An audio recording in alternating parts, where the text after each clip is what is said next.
Hello everyone, very good evening to all. My name is Subhas and welcome to the new session. तो आज का video भी हमारा tense के ऊपर में ही रहेगा, okay? And we are going to do two MCQs, okay? So tense में दोबारा बनाने का कारण ये है कि जो क्वेश्चंस होने वाला है वो टेंसेस का ऐसा इम्पोर्टेंट एक्सेप्शनल रूल से होता है जो जनरली हम लोग इसको देखता नहीं है या तो डिस्कस भी कम करता है, राइट? बट समटाइम्स एग्जाम में आ जाता है तो हम लोग सोचते रह जाता है कि ये कौन सा पार्ट का क्वेश्चन है, राइट?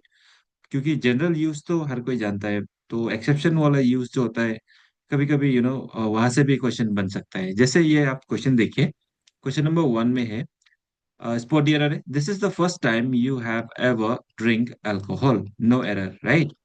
तो यहाँ पे कौन सा वाला पार्ट में एरर है? ए में बोला गया है कि this is the first time, no error, या ड्रिंक अल्कोहल, और यू हैव एवर, ओके?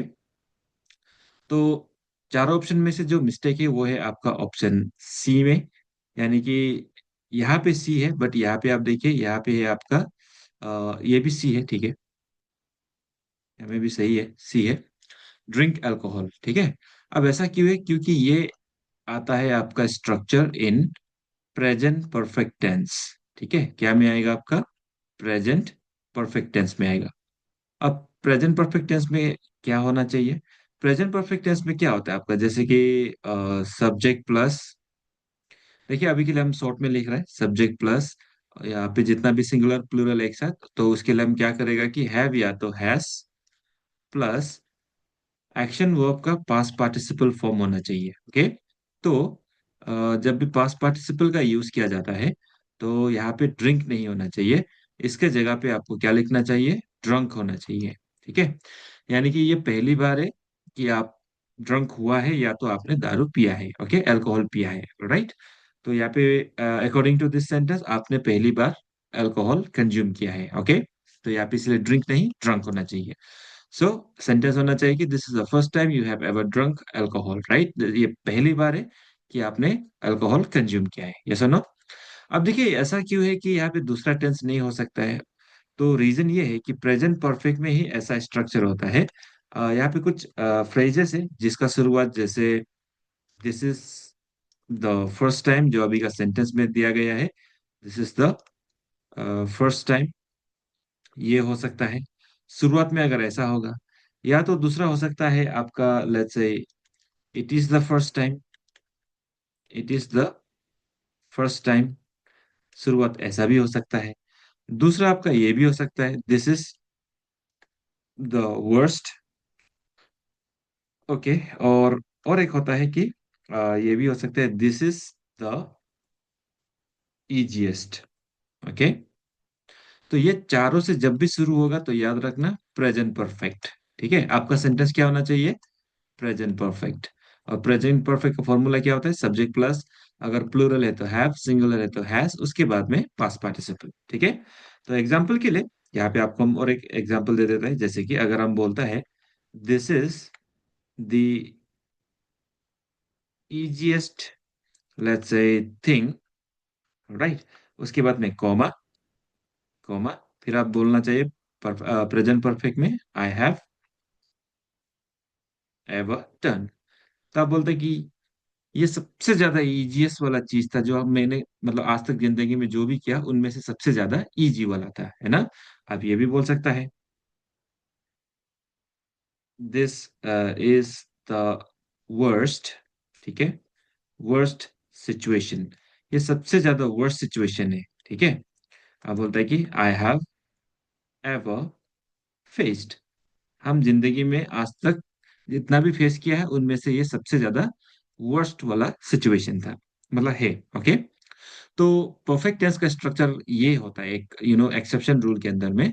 तो कई बार हम लोग ये चीज को बोलता नहीं है, राइट? मतलब सीखते समय में भी इसको हम लोग इतना देख नहीं पाता है, तो आई थॉट कि अगर यहाँ से क्वेश्चन बनता है तो आपके लिए काफी ज्यादा हेल्पफुल होगा आगे जाके, राइट? चलिए, तो आई एम रियली होपिंग कि आई रियली होप कि आप यहाँ पे एक्सेप्शन वाला रूल को भी सीख लिया है, तो इसका एक्सप्लेनेशन भी है, यहाँ में भी अच्छे से बोला गया है। हमेशा इस टाइप का फ्रेजेस होगा तो ऑलवेज प्रेजेंट परफेक्ट यूज करना है, ओके? तो चलिए अब देखते हैं question number two. Question number 2 है ये जो the coach did not dash, क्या क्या लिखा है, John to play in the match yesterday, यानी कि गया कल को, है ना। कोच ने क्या किया कि अलाउ नहीं किया, राइट, किसको, जॉन को मैच में खेलने के लिए, राइट। तो उसके लिए कौन सा वर्ब आना चाहिए, पास्ट का है, अलाउस, अलाउड, अलाउ, अलाउइंग। तो ये टेंस आता है आपका सिंपल पास्ट में। ओके, तो सिंपल पास्ट में आता है, तो इसलिए आपको कौन सा वाला वर्ब यूज करना चाहिए। और प्लस ये क्या है, ये सेंटेंस जो नेगेटिव में भी है, राइट, नेगेटिव है, इसीलिए देखिए यहाँ पे डिड आया हुआ है कि नहीं। जैसे नेगेटिव या इंटरोगेटिव हो जाता है तो सिंपल पास्ट का सेंटेंस में आपको डिड DID देखने मिलता है। ओके, तो उस हिसाब से आपका यहाँ में जो सही वाला ऑप्शन होगा, अलाउस, अलाउड, अलाउ, अलाउइंग में आंसर होगा ऑप्शन सी, अलाउ। ठीक है, देखिए आपको ऐसा लग भी सकता है, नहीं लगना चाहिए बट लग भी सकता है कि पास्ट है तो अलाउड क्यों नहीं है, क्योंकि जब भी सेंटेंस में डिड आता है उसके बाद हमेशा देखिए डिड प्लस बेस फॉर्म होता है। ठीक है, एक्शन वर्ब का पास्ट फॉर्म नहीं आता है, आपको V2 लिखना पड़ता है। ओके, डिड के बाद, जैसे कि आप ये सेंटेंस तो देखा होगा, डिड यू नो, क्या आपको पता था, है ना। न्यू नहीं होता है, ऑलराइट, ये गलत होता है, आपको ये वाला यूज करना होता है। ऐसे ही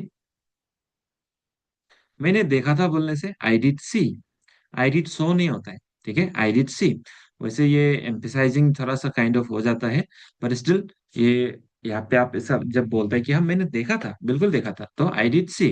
ओके, ये होता है। तो जब भी आप सिंपल पास का नॉर्मल लिखता है तो प्रॉब्लम नहीं है, बट जब आप इंटरोगेटिव या इन्वर्टेड स्ट्रक्चर लिखता है तो आपको हेल्पिंग वर्ब पहले लाना पड़ता है वो डिड में। और जैसे डिड हेल्पिंग वर्ब आता है यहाँ पे आपको V1 यानी बेस फॉर्म का यूज करना पड़ता है। Okay, so the coach did not allow किसको, जॉन को, to play in the match yesterday. तो इस तरीका से आपका सेंटेंसेस बनता है। अब देखिए ये जो पार्ट है यहाँ में कई बार हम लोग क्या करता है कि गलत लिख के आता है, या तो हम लोग एडजस्ट नहीं कर पाते, मतलब एक्सेप्ट करने में मुश्किल होता है, ये कैसे हो जाता है, राइट।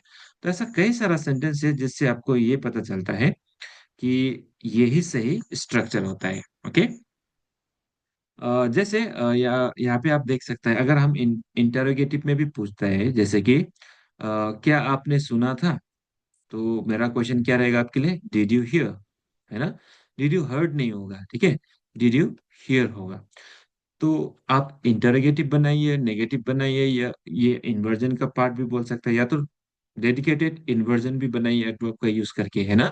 जैसे आप बोल सकते हो, नेवर डिड आई हियर, है ना।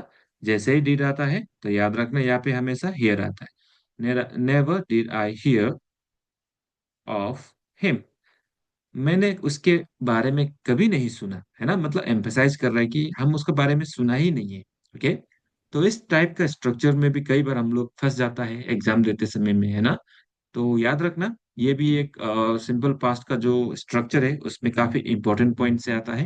ओके, तो बाकी आपको वीडियो अच्छा लगता है देन प्लीज डू फॉलो, और आप यूट्यूब पे देख रहे हैं तो you can also subscribe and like share भी कर सकता है। ओके, इससे हमको अच्छा लगेगा देख के, राइट।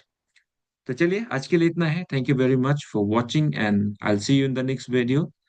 तो until then keep learning, keep improving, bye bye.